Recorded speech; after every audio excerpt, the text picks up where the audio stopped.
Stories provide us with knowledge, and we are never bored. Just as I motivate all of you with the stories of Mahatma Buddha, subscribing to this channel motivates me. So, please subscribe to this channel. Often, we wonder why bad things happen to us when we haven't done anything wrong. We've always been kind to everyone and helped everyone. But still, why do bad things happen to us? Is there some state of existence determined by karma? In today's video, we will discuss this topic. By paying attention to this topic, all your confusion about karma will be cleared. Buddha says that in a moment, you can change a day, and in a day, you can change a lifetime, and a lifetime can change the world. If you have food to eat and time to think about who you are, what you are, and why you are living this life, then you are very fortunate because many people in this world spend their entire lives thinking about where their next meal will come from. They think about the arrangements for dinner in the morning and think about breakfast in the evening. Their lives pass in this interval. Today, we begin our discussion with a question: if we walk the path of life as advised by Buddha, we will neither experience joy nor we will realize if someone goes from our life. So, what's the point of such a life? And if we become monks and renounce all the things of this world, what will we attain? What will be our destination? Many people in this world love their lives deeply, even though they don't know their purpose. Still, they want to hold on to their continuing breaths. Everyone fears that these breaths might stop at any moment. Life is vast and infinite, but the life you know is very small. The journey from childhood to youth, and from youth to old age, passes swiftly. In between, we experience the emotions of others' sorrows, others' joys, others' departures, envy, greed, desires, and such endless cravings, and we keep experiencing them constantly. Emotion is a big word. Do you really experience emotion for all the things and all the actions in your life? Can you feel the emotions of joy and sorrow happening in your life? Joy, sorrow, and all the events in our lives are happening on the middle path as suggested by Buddha himself. We are surrounded by various kinds of actions in our lives, but still, we cannot feel them. We cannot sense happiness within happiness, and we cannot feel sorrow within sorrow. Now, this might sound a bit strange to you. Look, when someone leaves us, we feel sad, so isn't that an emotion? If you are content and have everything, what are you doing? Are you recognizing that happiness? Are you living what you have, or are you making plans for the future? For the future, thinking, I need to do this. I need that. Just pay attention and during your moments of happiness think about what you do. You do everything, but you don't feel the joy. As soon as it slips away from you, happiness disappears. Similarly, you only realize that something is gone, and now what's left is sorrow. But do you even feel sorrow?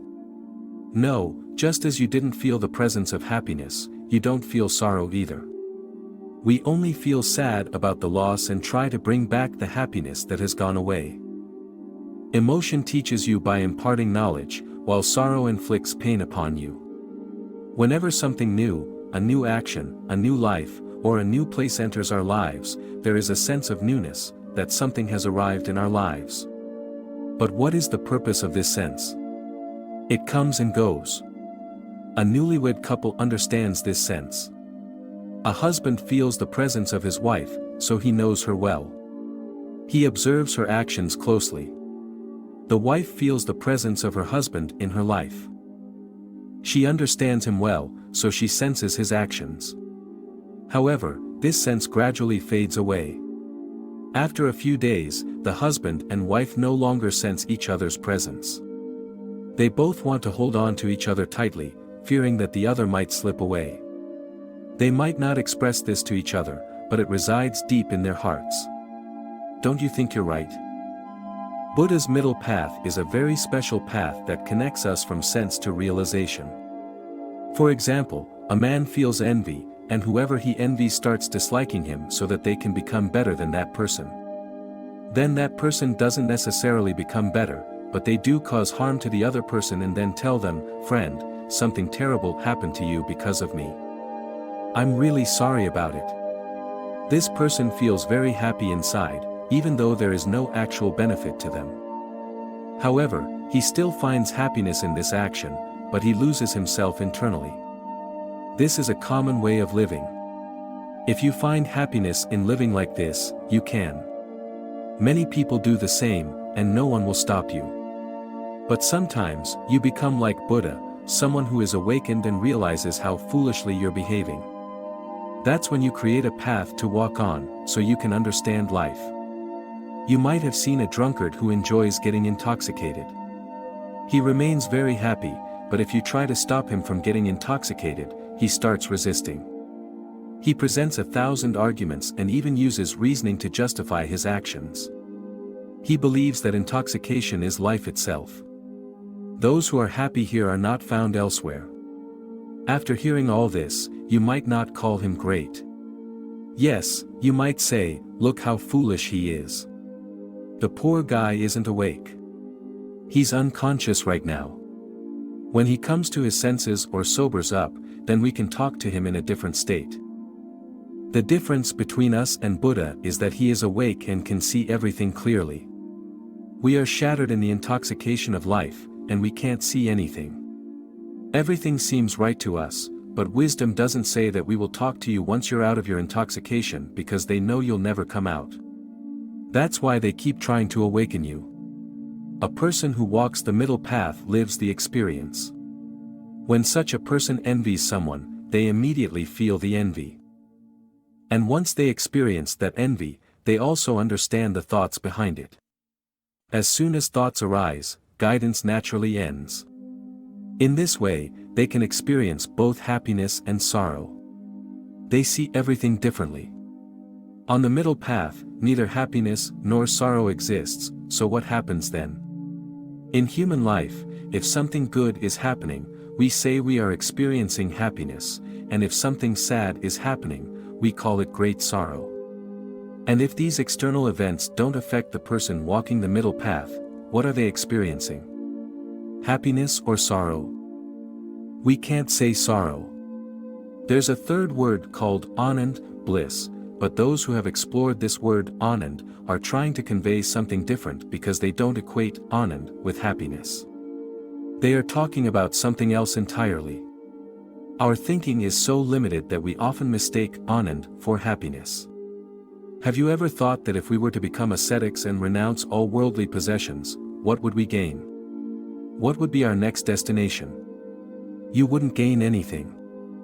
Becoming an ascetic or renouncing the world doesn't lead to attaining knowledge, understanding doesn't arise, and one doesn't become a Buddha through such means. In the present, there are many people who have renounced the world in various ways. However, their desire for the world hasn't diminished. Today, they are just as angry as they were when they were in the world. They are still just as unhappy as they were in the world. They are still in the same darkness, even though they have changed their clothing and lifestyle. Changing only material possessions and ways of life doesn't make us enlightened. This is an inner thirst.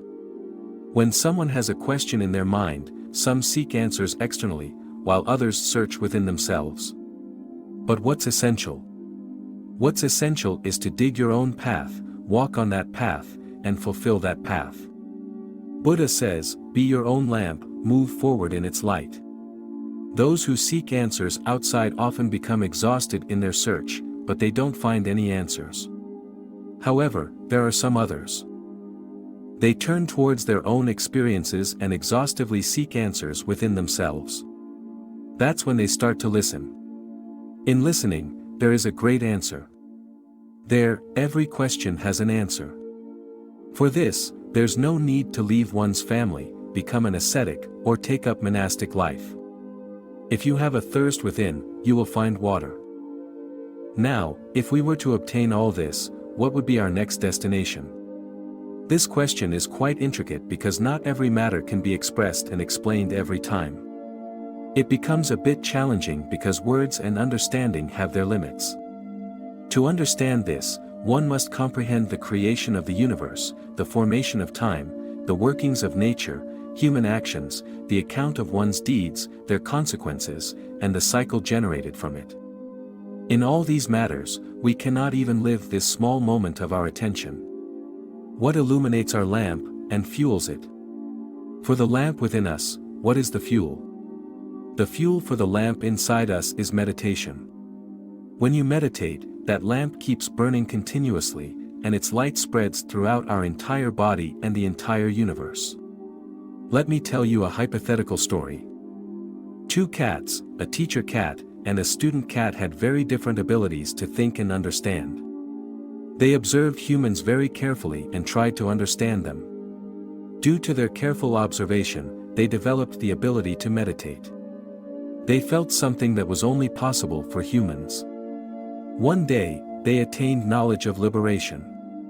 The student cat asked, "What will happen with liberation?" The teacher cat replied, "I have heard that everything comes to an end." "Nothing remains, I won't remain either," said the student cat. "What's the use of such liberation when we won't even exist? I find joy in hunting and eating mice in this life. This life has happiness and sorrow, everything. So, what's the point of attaining liberation? Then everything will be lost, and what's the use of going to a place where we won't find anything?" The teacher cat replied, "I have meditated, and it gave me a unique experience that I never had as a cat. I felt a different sensation, and if all this is so strange, then how strange must liberation be? I want to know that too, even though I may not exist." One day, while meditating, the teacher cat attained liberation and died. The student cat said, "What a strange and crazy teacher cat she was, spending her entire life in futile pursuits." The cat's energy, which had left her body, returned to nature's hands.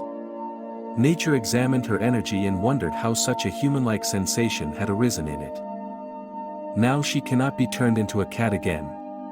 Therefore, she attained liberation as a cat, and she was reborn as a human. She returned to the same house where she had spent her life as a cat, and in that house, still the student cat was catching mice. You might be thinking that the cat was reborn, but she was no longer a cat. She had become a human, and she had attained liberation. Now, if you call her a cat, she will laugh because you wouldn't understand the state beyond liberation. Until we delve into meditation, we will feel the same way as the cat did, wondering what we'll gain from liberation. So, we conclude this discussion here. If you liked this discussion, please subscribe and share this video with your relatives, friends, and anyone who wants to attain liberation. See you in the next video. Until then, take care and stay blissful.